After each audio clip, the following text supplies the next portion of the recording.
नमस्कार सर, बहुत बहुत स्वागत है आपका। अंजू जी नमस्कार। जय हिंद, वंदे मातरम। बड़ी कृपा की कि आपने प्रतिष्ठित मंच पर एक अत्यंत महत्वपूर्ण विषय पर चर्चा के लिए समय निर्धारित किया। जय हिंद। जय हिंद। सर, मालेगांव बम धमाके का फैसला जो है 17 साल बाद आता है। ट्रायल ही चलता रहा अलग अलग एजेंसियों द्वारा। आप इस फैसले को जो कोर्ट ने सुनाया है, एनआईए कोर्ट ने सुनाया है, इसको कैसे देखते हैं सर? अंजू जी, ये एक मामले कोई सामान्य व्यवस्था नहीं है, नहीं कोई सामान्य निर्णय है। ये एक अत्यंत महत्वपूर्ण निर्णय है जिसके कि बड़े दूरगामी परिणाम सामने आएंगे, राजनीतिक और सामाजिक। और अभी भी जितनी बातें सामने आ रही हैं अंजू जी, वो एक वलवले से कम नहीं है। मैं आपको ले चलता हूं वर्ष 2008 29 सितंबर को, जब मालेगांव ब्लास्ट हुआ। और मालेगांव ब्लास्ट में बताते हैं कि 7-8 लोग मारे गए थे। और ये इस ब्लास्ट के बाद महाराष्ट्र पुलिस और एटीएस महाराष्ट्र ने इसकी विवेचना अपने हाथ में ली। ये बताया जाता है कि जिन लोगों को गिरफ्तार किया गया, आज जस्टिस लाहौटी ने, जो ट्रायल कोर्ट थे जिन्होंने दोषमुक्त किया, तो उन्होंने 2-3 पहले बात बताई कि इसमें पहली चीज की जो प्रज्ञा ठाकुर के ऊपर कहा जाता था कि मोटरसाइकिल है, उसका कोई प्रमाण नहीं मिला। ये जो कहा जाता था कि कर्नल पुरोहित के पास से आरडीएक्स आ रहा था, उसका कोई प्रमाण नहीं मिला। तीसरे एक्यूज्ड हैं मेजर रिटायर्ड रमेश उपाध्याय, जिनके बारे में कहा जाता था कि संगठन के सीनियर सदस्य थे, प्लानिंग आदि बैठकों में जाते थे। अजय रहकवार संगठन के कोषाध्यक्ष थे, पैसे इकट्ठा करते थे और हथियार खरीदने के लिए दूसरों को पैसे दिया करते थे। सुधाकर धर द्विवेदी उर्फ शंकराचार्य, ये बैठकों में शामिल थे, बम लगाने वालों को संपर्क में रहते थे। समीर कुलकर्णी, ये संगठन के सदस्य, बैठकों में मौजूद रहते थे, प्रचार और लोगों को जोड़ने का काम करते थे। सुधाकर चतुर्वेदी, इनके घर से बम बनाए गए थे और धमाकों के लिए 2 लोगों को बम देने की बात की थी। और एक सदस्य के ऊपर था कि लेफ्टिनेंट कर्नल श्रीकांत प्रसाद पुरोहित की, इन्होंने 21 लाख रुपए जुटाए थे। ये तो आरोप लगाए थे तत्कालीन एटीएस ने। अब हम बात करते हैं कि इसमें प्रमाण क्या मिले। जस्टिस लाहौटी ने, न्यायाधीश ने यह कहा कि ऐसा कोई प्रमाण नहीं मिला और इनको बरी करके केस को खारिज कर दिया। ये ट्रायल कोर्ट की बातें हैं, लेकिन जो बातें अब कर्नल पुरोहित ने कही, जो प्रज्ञा ठाकुर ने कही, पहले हम उनकी प्रज्ञा ठाकुर ने कहा कि जो अमानवीय कृत्य हेमंत करकरे ने और परमवीर सिंह, ये वही परमवीर सिंह है महान, जो बंबई पुलिस कमिश्नर थे, जिन्होंने अर्नब के साथ जो भ्रष्टाचार किया और जो सचिन वाजे और इस तरीके के अवांछनीय लोगों के बीच में घिरे बैठे रहते थे। अब इस तरीके के लोग अगर रहेंगे, हम हेमंत करकरे की बात नहीं करेंगे क्योंकि ये 29 सितंबर की बात है और ये 26/11 को हेमंत करकरे साहब मारे गए थे, तो उनके बारे में। लेकिन जो आरोप लगा है कि दोनों ने मिलकर के प्रज्ञा ठाकुर की जो निर्मम पिटाई की, कर्नल पुरोहित की इतनी पिटाई की उनका घुटना टूट गया, जिन लोगों को प्रताड़ित और मानसिक रूप से उत्पीड़ित किया गया, कि उन्होंने कहा कि मकान मालिक ने हमारा सामान बाहर कर दिया, हम दाने दाने के मोहताज हो गए, हम सामाजिक रूप से, हम एक तरीके से हम जिसको कहते हैं कि बिल्कुल बहिष्कृत हो गए थे। हमें कोई ना हमसे कोई बात करता था, परिवार वालों ने भी साथ देना बंद कर दिया था। इस अमानवीय त्रासदी और इस अमानवीय कृत्य के बाद जब उमा भारती जी को यह मालूम पड़ा कि आज न्यायालय ने उनको बरी कर दिया है, तो उमा भारती भी अपने आंसू न रुकी, वो भी रोने लगी। आप समझ सकती हैं कि उमा भारती जी और साध्वी प्रज्ञा ठाकुर, कर्नल पुरोहित, इन लोगों का तो करियर और जीवन सभी समाप्त हो गया। जो अमानवीय कृत्य किया गया, और बात यही समाप्त नहीं हो जाती है। यह बताया जाता है कि यही उन्होंने कहा कि तुम नाम लो बजरंग दल का, विश्व हिंदू परिषद का, योगी आदित्यनाथ का तुम नाम लो। कि इस तरीके से जो सैफरॉन टेरर का एक ताना बाना बुनने की बात शुरू हो गई थी, वो इसीलिए थी कि शायद एक पार्टी का वोट बैंक बिल्कुल मजबूत हो जाए और वो चट्टान की तरह एक तरीके से आजीवन और कई पुश्तों तक वो राज्य करते रहे। वो तो खैर होना नहीं था, क्योंकि आप याद करें कि इनका ताना बाना इन्होंने कई चरण में ये कुंसित, ये षड्यंत्र रचा। एक षड्यंत्र इन्होंने ये रचा कि ये भगवा आतंकवाद, तो भगवा आतंकवाद की बात तो आज ही अमित शाह ने कहा कि हिंदू कभी आतंकवादी हो नहीं सकता है। तो उसके ऊपर जानते कुछ लोगों ने क्या कहा, तो एलटीटीई क्या था? एलटीटीई चरमपंथी संगठन नहीं था। फिर तो आप कहते कि नक्सलाइट हिंदू चरमपंथी है। ऐसे कहने को जितने डकैत थे हिंदू चरमपंथी। चरमपंथी की विचारधारा मानसिकता अलग होती है, जो धर्म के नाम पे दूसरे के धर्म का सत्यानाश करें, जो धार्मिक आधार पर आक्रमण करें, धार्मिक आधार पे लोगों का कत्लेआम करें, वो चरमपंथी गतिविधियां होती हैं अंजू जी। तो एलटीटीई का नाम लेकर के, ये नाम मुझे याद नहीं आ रहा है, सुब्रमण्यम स्वामी जो नेताजी हैं उनकी जो सुपुत्री हैं, ये उनकी तरफ से बयान आया था। नाम आपको शायद याद है तो बता दीजिए, मुझे नाम याद नहीं आ रहा। आज ही उन्होंने ट्वीट किया कि अगर हिंदू चरम जी सुहासिनी हैदर, तो ये विद्वतापूर्ण बातें उनसे सुन लीजिए। तो एलटीटीई क्या है? एलटीटी मजहब के नाम पर कोई कत्लेआम किया है? एलटीटी की विचारधारा जीवन लक्ष्य अलग था। एक और है राणा अय्यूब का, ये तो होना ही था। राणा अय्यूब से पूछे कि बाकी जो ट्रेन ब्लास्ट हुआ था वो तो नहीं होना था, उसमें सबकी बोलती बंद हो गई। और सवाल ये उठता है कि हमारे बैरिस्टर असदुद्दीन ओवैसी साहब फरमा रहे हैं कि अगर उसमें सरकार सुप्रीम कोर्ट जा सकती थी मुंबई ट्रेन ब्लास्ट में, तो इसमें क्यों नहीं जा रही है? दोनों में मौलिक फर्क। तो बैरिस्टर, मैं तो बैरिस्टर नहीं हूं, आपको मालूम होना चाहिए कि मौजूदा मालेगांव ब्लास्ट में आप ये देखें कि ट्रायल कोर्ट ने उनको एक तरीके से बरी किया है, और मुंबई ट्रेन ब्लास्ट में ट्रायल कोर्ट ने फांसी की सजा और आजीवन कारावास दिया था। तो दोनों में जमीन आसमान का फर्क है। ट्रायल कोर्ट के ऊपर अगर आप देख लें, एक ट्रायल कोर्ट ने बरी किया, दूसरी ट्रायल कोर्ट ने सजा सुनाई, इसलिए दूसरे में अपील जाने की बात बनती है। इसमें तो अगर कोर्ट ने यहां तक कहा, और ये जो मौजूदा केस है मालेगांव ब्लास्ट, ये 3 पुलिस एजेंसीज ने इन्वेस्टिगेट किया। सबसे पहले महाराष्ट्र पुलिस, उसके बाद महाराष्ट्र एटीएस, उसके बाद एनआईए ने 2011 में इसकी विवेचना ली। 2011 में सबसे पहले एनआईए ने जो लिया, तो एनआईए ने खुद इस बात का आभास था कि ये जो चार्जेस लगाए गए हैं इनमें कुछ और क्या अधिकांश का कोई आधार ही नहीं है। एटीएस ने मकोका तक लगाया था। सबसे पहले एनआईए ने मकोका को खत्म किया, क्योंकि मकोका का कोई बेसिस ही नहीं था। Maharashtra organise crime control act, उसका कोई बेस ही नहीं था। तो इसीलिए एनआईए ने मकोका हटा दिया। ठीक, अब मकोका हटाने के बाद जब कोई सबूत नहीं होगा, तो क्या उम्मीद कर रहे थे कि एनआईए इसमें फर्जी लगा दे? आप तब के मंत्रियों के बयान देख लें। शिंदे साहब का बयान ले लें, मीडिया में है। चिदम्बरम साहब का बयान ले लें, खुलेआम है। और दिग्विजय सिंह साहब ने तो अपने ही पुराने जो कीर्तिमान है उनको तोड़ दिए, पुराने रिकॉर्ड तोड़ दिया। 26/11 के कुछ समय बाद एक किताब का विमोचन होता है, 26/11 आरएसएस का षड्यंत्र, आपने भी सुना होगा।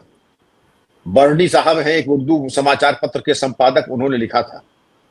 और इसमें विमोचन में कौन कौन रहते हैं? बड़े बड़े लोग रहते हैं। महेश भट्ट रहते हैं, ये महेश भट्ट के साथ ये भी रहते हैं, दिग्विजय सिंह भी रहते हैं। 26/11 आरएसएस का षड्यंत्र। आप अगर याद करें तो 9/11 जब अमेरिका में हुआ था, तब भी इन मौलानाओं ने कुछ ऐसा ही ताना बाना बुन करके कहा था कि दरअसल ये अलकायदा ने नहीं किया है, ये सीआईए ने यहूदियों से मिल करके ये 9/11 किया था। जिस तरीके से ये कह रहे थे 26/11 जो है ये दरअसल आरएसएस के द्वारा किया गया है। वो तो कसाब का कलावा वगैरह था, अगर जिंदा न पकड़ा गया होता तो यही कहते कि ये तो आरएसएस ने, हिंदुओं ने किया है ये। अब थोड़ा इसमें टाइमलाइन पे अगर आप जाइए कि शरद पवार ने ये कहा कि आपका ये भगवा आतंकवाद एक सच्चाई है, और उसके 3 महीने बाद ये सितंबर में ये कांड हो जाता है। 29 सितंबर को ये कांड 3 महीने बाद हो, जब शरद पवार ने कहा कि भगवा आतंकवाद, तो जो आरती का थाल लेकर के शासन प्रशासन शरद पवार के आगे पीछे घूमता होगा, उसने कहा यही मौका है कि अपनी जो है फर्मा बरदारी और अपनी नमक हलाली सिद्ध कर दें। और उन्होंने भगवा आतंकवाद का एक ताना बाना बुन करके दिखाने की कोशिश की, और उसमें विश्व हिंदू परिषद, बजरंग दल को और योगी आदित्यनाथ जी को नामित करने की कोशिश की गई। जैसे अभी आपने कुछ लोगों के नाम गिनाए ना, एक राजदीप सरदेसाई है, वो कह रहे थे जो लोग मारे गए थे, 6 लोग मारे गए थे, उनको इंसाफ कैसे मिलेगा? यानी कि वो जो जमात है उसके फेवर में ही खड़े हो रहे थे। ये तो कौन सी नई बात है। राजदीप सरदेसाई पहले भी कौन से उन्होंने ऐसे कीर्तिमान स्थापित किए हैं कि उनको बधाई दी जाए। वो अपने में ही एक उनका एजेंडा चलता है और उनके परिवार में अब आगे कहना ठीक नहीं है, राजनीतिक लाभ उठा ही रही हैं। जब राजनीतिक लाभ उठाई रही वो भी राजनीतिक, तो उनके जीवन दर्शन और उनके जीवन लक्ष्य अलग हट करके वो राजनीति भी नहीं बोलेंगे।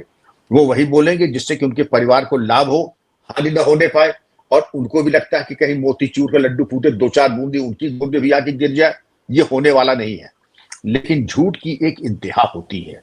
जिस हद तक झूठ राणा अय्यूब, राजदीप सरदेसाई, बर्नी, इन लोगों का एक गिरोह है, कबाल है, एक फिफ्थ कॉलम है, जिस तरीके की इनकी बोलचाल है और जिस तरीके की इनकी जहनियत और दिमाग की वायरिंग है, तो अंजू जी ये इनका तो काम यही है। अब मैं इसके बिल्कुल पक्ष में नहीं हूं उमा भारती की जी की तरह कि इसमें रोया जाए, या वो अगर रो रही है वो पूर्व मुख्यमंत्री है, बहुत कद्दावर और बड़े स्तर की नेता है। मैं तो ये चाहूंगा कि अगर इतना मिसकैरेज ऑफ जस्टिस हुआ है, अन्यायपूर्ण कार्रवाई हुई है, या सफेद को काला, काला को सफेद करने की कोशिश की गई है, मैं चाहूंगा पूरे प्रकरण में एक अलग से विवेचना हो।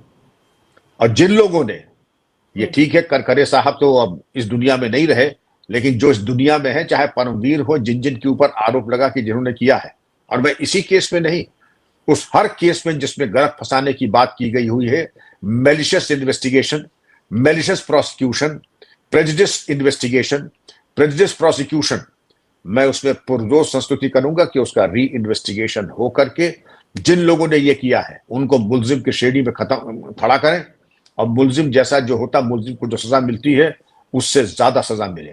सर, ताज्जुब इस बात का होता है कि केंद्र में भी कांग्रेस की सरकार थी, वहां तो राज्य में भी थी, तो ये हिंदू आतंकवाद की थ्योरी फैलाकर हिंदुओं को टारगेट करके सर क्या एक तबके को खुश करना चाहते थे कि उनके ऊपर जो आतंकवादी होने का धब्बा लगता है कि जहां भी दुनिया में अगर इस तरह की गतिविधियां होती है तो एक ही जमात के लोगों का नाम आता है, तो उनको उससे बचाने के लिए इतना बड़ा षड्यंत्र रचा गया। बताया यही जाता है कि एक तबके को अगर आतंकवाद कह दोगे तो तुम भगवा आतंकवाद कह दोगे तो एक तबका बहुत खुश हो जाएगा, और दूसरा तबका अगर खुश हो गया तो उसका वोट बैंक हो जाएगा, तो अगले को एक तरीके से सत्तारूढ़ बनाने में और बने रहने में कोई कठिनाई नहीं होगी।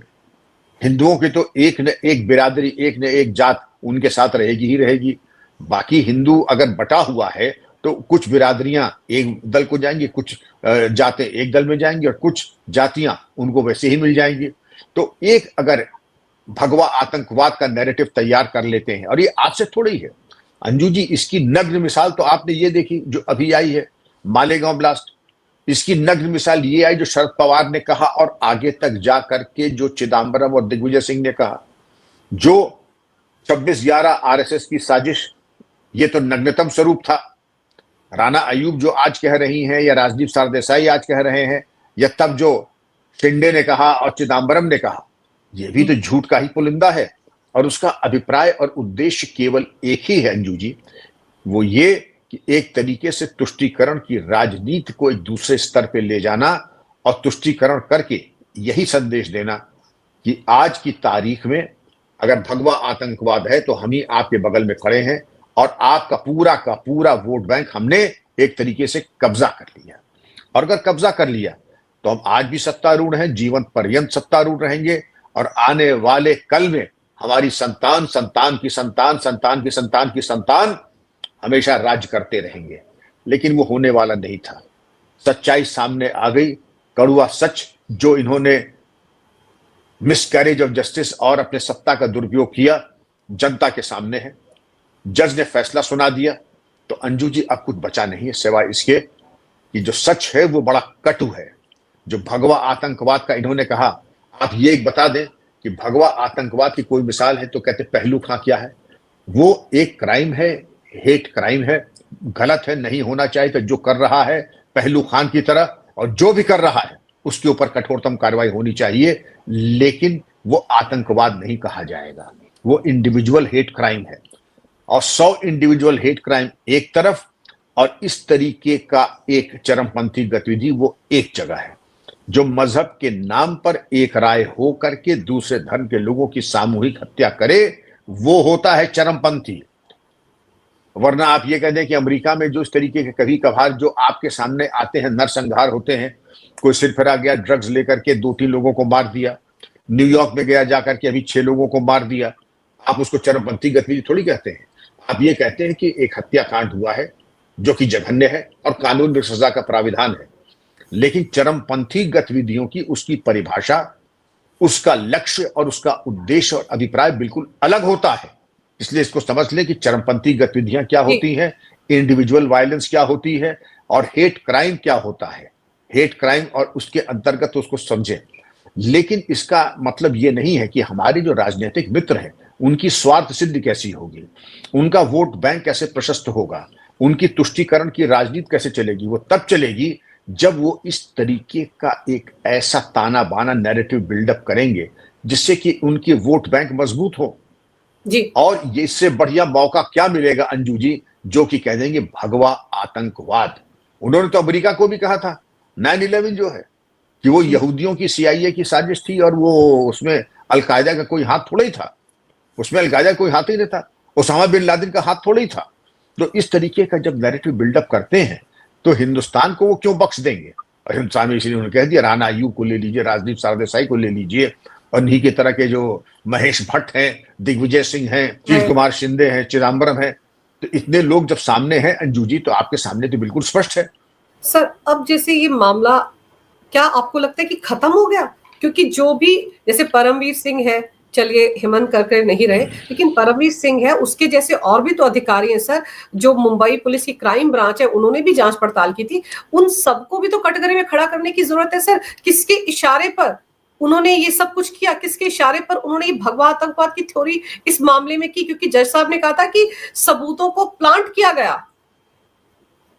बिल्कुल सही कहा आपने, और इसमें पहले भी हुआ है और फिर होना चाहिए। अगर किसी ने गलत हरकत की है, प्रताड़ित किया है, प्रताड़ित करके इस तरीके के एविडेंस को इकट्ठा करने की कोशिश की है, तो उसके ऊपर तो केस रजिस्टर होकर के फ्रेश इन्वेस्टिगेशन होनी ही चाहिए। ये ठीक है, जो आरोपी अगर गुजर जाता है तो उसके ऊपर तो कार्रवाई संभव नहीं है, लेकिन परमवीर सिंह तो जीवित है और उनका पूरा सपोर्ट सिस्टम ATS जिन्होंने मकोका लगाया, क्यों कैसे लगाया, और अगर ये तमाम चीजें हैं और रंजिशन पूर्वाग्रह से या प्रतिशोध की भावना से लगाया है या राजनीतिक लाभ के स्वार्थ सिद्धि के लिए लगाया है, तो प्रत्येक दशा में अंजू जी कि इसमें अपराध पंजीकृत होना चाहिए और दोषियों के विरुद्ध ऐतिहासिक कार्रवाई की ही जानी चाहिए। आपने बिल्कुल सही कहा, जो लोग हैं अपनी जिम्मेदारी से भाग नहीं सकते हैं, कार्रवाई तो होनी ही चाहिए। सर आज जो हम कहते हैं खान मार्केट गैंग के लोग सवाल उठा रहे हैं, तो उनको तो सवाल कांग्रेस से पूछना चाहिए था। उस वक्त तो राज्य में भी कांग्रेस की सरकार थी, केंद्र में भी यूपी की सरकार थी। और जो ये तो मालेगांव वाला तो सारे पुराने रिकॉर्ड्स तोड़ दिए। विवेचना कैसे जो है पथभ्रष्ट होती है, जो विवेचन करता है, जो सुपरवाइजरी ऑफिसर से किस तरीके से आंख पे पट्टी बांध करके अपने राजनीतिक आकाओं को खुश करने के लिए सफेद को काला, काला को सफेद, और किस तरीके से अन्याय करते हैं। ये तो देखिए कि अगर यहां पर तो जो न्याय होगा वो तो होगा ही, लेकिन ऐसे अधिकारियों को आपने खुद कहा होगा, हमको मुझे वो कहने की जरूरत नहीं है कि जो करता है वो भरता है, इस लोक में भी और दूसरे लोक में भी। जिन्होंने किया है प्रोफेशनली पुलिसिंग के दृष्टिकोण से हर तरीके से वो अनुचित है, इमोरल है, इलीगल है, और जो किया है वो एक पाप है, और पाप का परिणाम अपने कैरियर में भी मिलता है, संसार में मिलता है, दूसरे लोक में भी मिलता है। ये कहीं सुखी नहीं। और आप देखें परमवीर आज के यहाँ पुलिस कमिश्नर थे, कितनी शर्मिंदगी उठानी पड़ी और किस तरीके से वो हटे, और क्या दुर्गत हुई, उनका कैरियर कैसे चौपट हुआ। आज की तारीख में अगर सबसे बदनाम कोई अधिकारी होगा तो मुझे नाम लेने की जरूरत नहीं है, पूरा देश कह सकता है कि सबसे बदनाम कोई अगर कोई अधिकारी पूरे देश में इस सर्विस में रहा होगा तो मुझे बताने की जरूरत नहीं है, वो नाम सर्वविदित है। सचिन वाजे साहब जेल में है, इसके अलावा एक साहब भगोड़े हो गए थे बीच में, और मैं क्या कहूं। लेकिन अगर इसमें विवेचना होती है तो आप देखेंगे कि पूरा सिस्टम जो उस वक्त था महाराष्ट्र पुलिस का, ATS का, उसके पास जवाब आज की तारीख में नहीं है कि वो कहां भाग के जाए, कहां अपना मुंह छुपाए, क्योंकि उन्होंने जो किया है वो इनडिफेंसिबल है, उसमें कोई बचाव नहीं है और इनके भागने का कोई रास्ता भी नहीं है। तो मेरी यही संस्तुति होगी कि एक प्रशासनिक जांच के साथ साथ एक क्रिमिनल इन्वेस्टिगेशन भी इनके खिलाफ, सबके खिलाफ होना चाहिए कि जिस तरीके का मिसकैरेज ऑफ जस्टिस हुआ है। तब दूसरा प्रश्न ये उठता है कि अगर इस केस में हो रहा है तो साहब उस केस में क्यों नहीं होना चाहिए? जो मुंबई ट्रेन ब्लास्ट है उसमें कोई मिसकैरेज ऑफ जस्टिस तो नहीं हुआ, उसमें तो लोअर कोर्ट ने सजा कर दी थी। हाई कोर्ट ने यह कहा कि इसमें कोई सबूत के प्रस्तुतिकरण में हाई कोर्ट या उच्च न्यायालय संतुष्ट नहीं हुई, वो एक अलग पक्ष है। लेकिन उसमें यह कहीं नहीं लिखा था कि विवेचनाकर्ताओं ने पूर्वाग्रह से या किसी प्रेजुडिस के प्रतिशोध की भावना से उनके द्वारा कोई कृत्य किया गया हो। ऐसी तो कोई बात कहीं प्रकाश में आई नहीं। अगर ऐसी कोई प्रकाश में बात कहीं किसी भी केस में आती है अंजू जी, तो कार्रवाई उस अधिकारी के खिलाफ होनी ही चाहिए। पुलिस अधिकारी विवेचक का कार्य यह है कि निष्पक्ष साक्ष्य के आधार पर ऐसी विवेचना करे जो कि अकाट्य साक्ष्यों के साथ प्रस्तुत की जाए। साक्ष्य नहीं है तो अंतिम रिपोर्ट लगा दे, साक्ष्य अगर है तो चार्जशीट लगा दे, आरोप पत्र दाखिल कर दे। लेकिन आरोप पत्र दाखिल करने से पहले कानूनी राय मशवरा तो लेंगे ही। और ऐसे महत्वपूर्ण प्रकरणों में जब कई विवेचक होते हैं, सहयोगी विवेचक होते हैं और उसमें प्रोसिक्यूटर्स हमें राय मशवरा देते हैं, तो तमाम चीजों का समावेश फाइल पे आज भी है। वो फाइलें आज भी जीवित हैं और उन फाइलों के आधार पर जो आपका मौलिक प्रश्न था, क्या ऐसे अधिकारियों के ऊपर कार्रवाई होनी चाहिए? कार्रवाई न सिर्फ संभव है बल्कि होनी चाहिए, और ऐसी होनी चाहिए जो कि ऐतिहासिक हो। बिल्कुल सही कह रहे हैं आप सर कि उन अधिकारियों ने जिन्होंने इन पर दबाव डाला, अमानवीय यातनाएं दी, मार पिटाई की कि ये योगी आदित्यनाथ का नाम ले दें, आरएसएस का नाम ले दें, बजरंग दल का नाम ले लें या वीएचपी का नाम ले लें, तो ऐसे अधिकारियों की नकेल कसने की जरूरत है सर, ताकि आगे चलकर कोई इस तरह की हिमाकत ना करे। सर आपने बहुत ही महत्वपूर्ण जानकारी इस विषय पर मेरे दर्शकों को दी, मेरे लिए आपने समय निकाला, आपका बहुत बहुत धन्यवाद। नमस्कार, भारत माता की जय हो, वंदे मातरम, जय श्री राम। जय हिंद अंजू जी, वंदे मातरम, जय श्री राम।